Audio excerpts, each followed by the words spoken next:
What's up, everybody? It's Legal Tender. I'm back in the building. I'm back in the vault. I pulled out some notes to make a new episode. All right. As always, I want to thank everybody for supporting the channel. Thank you for the love and thank you for the support. Thank you, thank you, thank you. If you are a fan of Newsmatics, if you are a fan of paper currency, stay rocking with me. If you're just getting into the hobby of Newsmatics, stay rocking with me. Stay rocking with the channel. Every Tuesday is Legal Tender Tuesday, and I will be making a new episode every week speaking about something new, different, or interesting within the realm of Newsmatics. If you have any questions, comments, or input, put it down in the comment section. I read everything and I respond back as soon as possible. Throughout this episode, if I say something that isn't 100% accurate or it is a little different from what you know, let me know via the comments. I will go back, hit the books, and make sure that I have the right information moving forward. All right, with that being said, let's get into today's episode. All right, so there is an act that I'm always hearing about when I do research on certain newsmatic pieces, and that is the Pittman Act. And it always comes up, and I really didn't understand what it was because I never really looked into it until today. So I did some research, and this episode will be about the Pittman Act. So let's go. All right, the Pittman Act of 1918 was a federal law that allowed the melting of up to 350 million silver dollars into bullion in their sale or use for subsidiary silver coinage.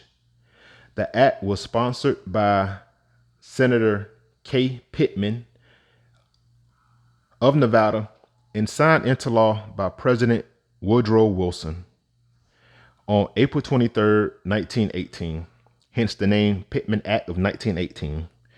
Now, the act had two main goals. The first was to support the British government's currency value, which was heavily backed by silver at the time. And the second purpose was to strengthen the domestic silver mining industry. All right, so the act required that silver be purchased to replace the minted dollars with new silver coins. The Milton produced over 67,558 cubic feet of silver bullion, which was sold to Britain for $1 per ounce. Now, some of the silver was used to coin subsidiary coins such as half dollars, quarters, dimes, and nickels. The act was authorized. The act also authorized the minting of a replacement dollar for everyone that was melted. Now, as a result of the act, Morgan dollars were minted again for 1 year in 1921. Now, Q&A time. So the first question is, when did the U.S. stop using silver? When did the U.S. stop using the silver standard? The silver standard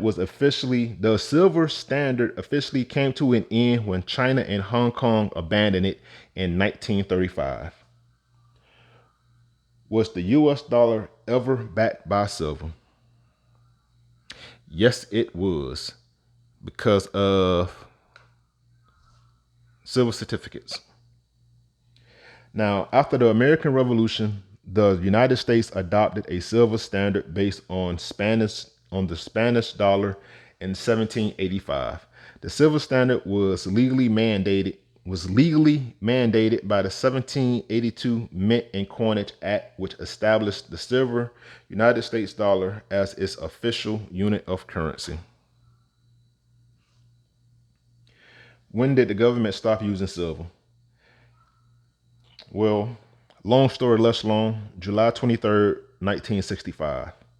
Now, 254 enacted on July 23rd, 1965, eliminated silver from the circulating United States dime and $quarter coins. It also reduced the silver content on the half dollar from 90% to 40%. Silver in the half dollar was subsequently eliminated by a 1970 law. Who did the silver standard benefit? It mostly benefited owners of silver mines and also farmers who believed that an expanded currency would increase the price of their crops, and debtors who hoped it would enable them to pay their debts more easily. Now, what president took U.S. off the silver standard? In 1933, President Franklin D. Roosevelt, he did that. All right, so what else we got? I looked up the word bullion because I'm always saying about bullion. And what is bullion? The book definition of bullion is gold or silver in bulk before coining or valued by weight. Non-ferrous metal that has been refined to a high standard of elemental purity. So what I get from that is pretty much an element in its rawest form. I'm all over the place with my vocab today. And I'm not going to redo this episode because I'm not. All right. So the main reason for the passage of the Pittman Act was the need to finance the Great War in Europe. Wars require troops, armaments, and munitions. And trust me, I know that better than anybody. And all of that required money. Gold quickly became scarce, as all money of intrinsic value does during wartime. But America had quite a lot of silver dollars in circulation. America's entrance into the war did create a demand for all coins. Now, in 1918, the Germans attempted to weaken Great Britain with disinformation by spreading rumors that the British could not back their own silver certificates. This led directly to a monetary crisis in India, and Britain bought up U.S. silver bullion for $1 per ounce to stabilize the situation. So that there is the Pittman Act. Like I said, it's something that I always heard about, but I never really understood it because I never heard of such an act as I was growing up.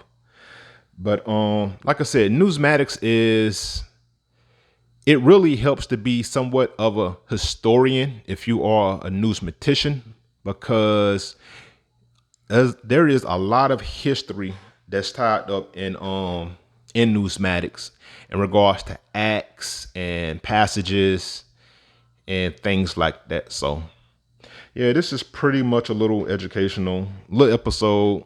Wanted to break it up a little bit and not just so dollar bills and coins, just expanding my knowledge a little bit more and sharing with you the knowledge that I learned through numismatics. So, all right. That's all we got for this one.